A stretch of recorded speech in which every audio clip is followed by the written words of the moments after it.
What is up, Earth's mightiest subscribers? It's Ernie, Blerd without fear. Welcome back to the channel. Alright, today's video, we're going to be talking about the current run of Amazing Spider-Man by Zeb Wells, Kelly Thompson, Patrick Gleason, and Sarah Pichelli. And in this video, we're going to discuss exactly why Miles Morales cannot be the one true Spider-Man. We're going to talk about all that and more right now. But first, if you want to see more awesome videos like this one, make sure you hit that subscribe button, because I post multiple videos throughout the week, plus live stream the Blerd Cave every Saturday at 1 p.m. Eastern, 10 a.m. Pacific. Also, hit that bell button, that way you don't miss anything. Also, if you enjoy the video, Hulk smash that like button, because it really helps the channel out. That said, let's talk about why Miles Morales cannot be Spider-Man. You can't see me, you Stevie, wondering how I reach more evolutions than Evie and make it look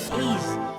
Okay, so I want to make something incredibly clear when I say this. I'm not saying in my own personal opinion that Miles Morales cannot be Spider-Man. I'm not saying in my own personal opinion that Miles Morales is not any form of Spider-Man. Why I'm making this video then? Well, the reason why is because over the course of the last several issues of Amazing Spider-Man under the writership of both Zeb Wells and Kelly Thompson, something has been made incredibly clear about why there can only be one true Spider-Man in the Marvel Comics universe at this one specific time. Yes, I'm keenly aware that there are Spider-Men across the multiverse. We've not just had Spider Island and Spider-Verse and Spider-Geddon Marvel Comics events, to show us all the different types of Spider-Men there are across the multiverse. I'm keenly aware of those. I'm also aware of a little thing called Spider-Man Into the Spider-Verse, as well as other things that have happened recently. The reason why I'm talking about this is because during the current run of Amazing Spider-Man, Peter Parker was gravely injured. We actually did a video talking about this during a battle against the UFOs. He was poisoned by an immense amount of radioactivity and was put out of commission and was virtually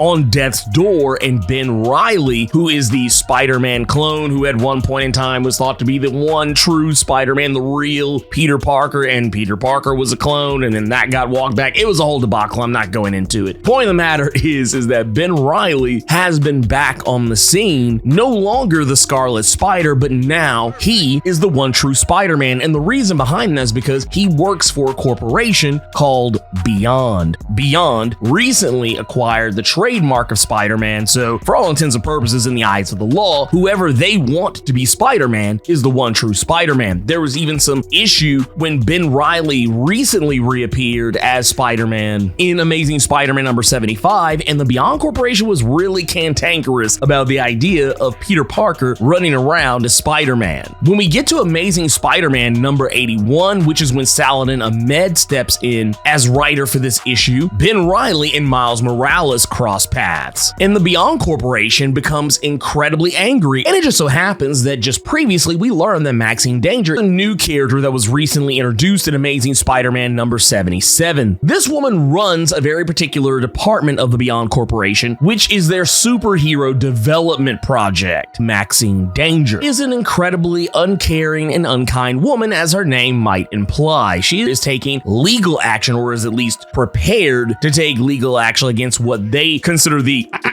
Brooklyn Spider-Man. They want to take this guy out because they believe Miles Morales is infringing on their trademark, that there can only be one Spider-Man and Miles Morales ain't it. Now, this doesn't have anything to do with, oh, he can't be Spider-Man because he's half black, half Puerto Rican. No, this is just straight up we have to protect our intellectual property, and this guy cannot do it. And the reason why Beyond, aside from some other shady things that go on with the Beyond Corporation, if you are not familiar, the Beyond Corporation is actually something that exists due to some multiversal beings who pretty much just like to with the multiverse and all the people who live within it. And in every facet of the multiverse, they have created a corporation called Beyond. So you can imagine that there's some chicanery going on here, especially if you're familiar with things like Next Wave, Agents of Hate, which is where the Beyond Corporation first appeared. Then you would probably understand why this is such a crazy deal. It would also explain why characters like Monica Rambeau have been hanging around in the Amazing Spider-Man corner of the Marvel Comics universe as of late. great. But getting back to Miles Morales, that is the reason why Miles Morales cannot be the one true Spider-Man, and it's probably for the best in terms of legality because, well, for one, Miles Morales, he's gotten a new costume, he's striking out on his own. Well, not to say he didn't do this before, but he's kind of growing more into his own character. But I do also find it interesting that Beyond apparently has come up with alternatives to Miles Morales calling himself Spider-Man, that they're like, oh no, he can call himself Stinger or Striker or whatever, which is kind of funny considering those are both really dumb names, and dumb names I've actually seen people come up with online for alternative names for Spider-Man, so that's hilarious to me. However, this is probably for the best because right now, Miles Morales, if he were to, try and engage in any shenanigans with the Beyond Corporation, it seems like they're up to some really dangerous and shady things in the first place. For one, they're already kind of at odds with Ben Reilly being Spider-Man because they don't like the fact that he has been disconnecting the comms that are built into his suit that allow the Beyond Corporation to listen in on his conversations with other superheroes. He did this in Amazing Spider-Man number 75 and 76 when talking to other superpowered individuals. Honestly, I think the only reason why Ben Reilly is even going along with any of this is because, for one, they resurrected him from death and have given him a new lease on life, so technically he owes them for that, if nothing else alone. But at the same time, he also is kind of on the hook for them because they've even put money behind getting his girlfriend, Janine Godby, out of prison. So yeah, he's kind of beholden to him, and since they've given him a new lease on life, he's willing to look the other direction more than he probably should. But I do think his eyes are opening up to the fact that he shouldn't really be giving him this kind of leeway. Even Misty Knight and Colleen Wing, who are also working for the Beyond Corporation, are learning the same thing, not to trust Beyond or Maxine Danger, even hiding that they found a massively powerful source of energy that Maxine wanted, but they hid away from her because they don't trust her to not use it for something that, as her name would imply, dangerous, and entrusting it to Monica Rambeau instead. Ben Reilly hasn't been exactly playing by Beyond's rules, and they don't like it. Maxine has gotten in Ben's face on multiple different occasions since she was introduced, basically telling him, like, I don't think that you're 100% into this, and if need be, we will start over. We will do a scorched earth reboot on this whole thing, basically saying that they'll just make another Ben Reilly from scratch, at least is what it seems that they're implying. Not only that, but Ben Reilly doesn't seem particularly interested in enforcing Beyond's trademark on Spider-Man. He doesn't care that Miles Morales is Spider-Man. If anything, there's only one reason he would even care, and that's because he knows, or at least is now learning, that the Beyond Corporation will likely do something rash to take out Miles Morales, and it kind of seems like they're going that way. Maxine has already revealed that she is more than willing to make people disappear. Now, we don't know if she actually did anything to Marcus or any of the other characters that have been working with Ben Reilly in the Beyond Corporation because they haven't impressed upon Ben Reilly the importance of enforcing the Spider-Man trademark, but we do know that she has something in her possession that very likely is going to be tying to exactly why the Carnage Symbiote is going to be reintroduced very soon. We know it's going to be the 30th anniversary of Carnage coming up very soon, so the Carnage Symbiote is going to be getting reintroduced in Carnage Forever #1 this coming February the 23rd, and it just so happens I think we know why, and it is because of the Beyond Corporation, because at the end of Amazing Spider-Man number 81, we see that Maxine Danger happens to have a little special jar of a little something that looks, oddly enough, like the Carnage Symbiote trapped inside of it. That said, it seems like if legality isn't enough to scare off Miles Morales from calling himself Spider-Man, it sounds like she's more than willing to unleash the Carnage Symbiote upon him. There's a reasoning. That's why. This is exactly why Miles Morales cannot be Spider-Man. It's not because he's not good enough. It's not because he can't be Spider-Man, because he's not the real Spider-Man in the eyes of the fans or whatever, or,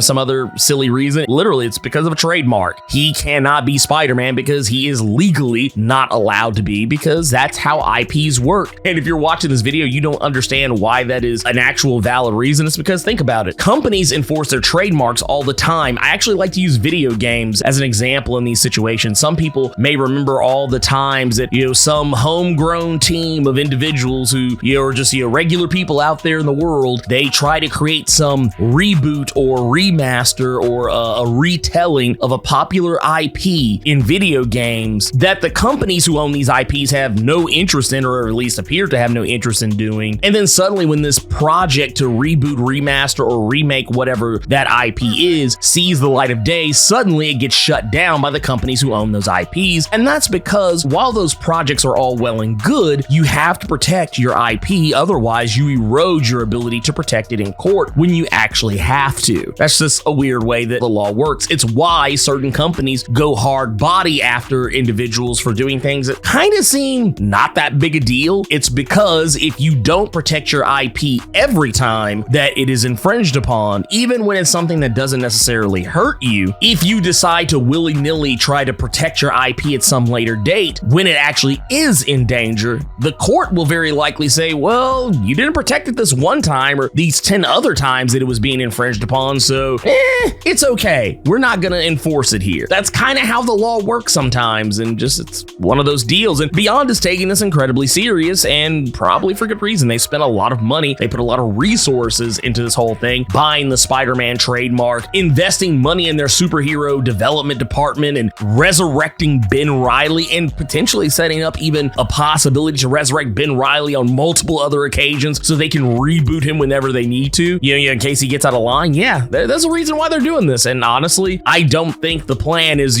just to let other people run around calling themselves Spider-Man when they don't want to. This has actually been a major issue for any other potential Spider-Man characters out there. Like I said, not the most earth-shattering reason, but hey, it's a reason. Me personally, and I've said this on multiple occasions, if I had my druthers, all three, or at least, as far as current Spider-Man operating right now, if I had my druthers, both Peter Parker, Ben Reilly, and Miles Morales would each have their own individual comics, kind of as Peter Parker and Miles Morales have had up to this point. I would have Peter Parker as the Amazing Spider-Man, Ben Reilly as the Spectacular Spider-Man, and I would have Miles Morales as the Ultimate Spider-Man. Boom, done. Cut the check. Everybody gets their book. Hell, bring back Otto Octavius as the Superior Spider-Man. I'd even be perfectly happy with him also still operating and just being Superior Spider-Man. Each book could be completely separate from each other. It can tell their own individual stories, and all would be right with the world, but that's not what we're talking about here. We're talking about something in legality terms as far as in universe, not to do with anything on the actual real world publication side of things. But once again, I have no issue with either character being Spider-Man or all three characters being Spider-Man at the same time. It's not that big a deal to me. But anyways, let me know what you think about Amazing Spider-Man, the Beyond story arc so far. Keep it plus ultra and sound off in the comments.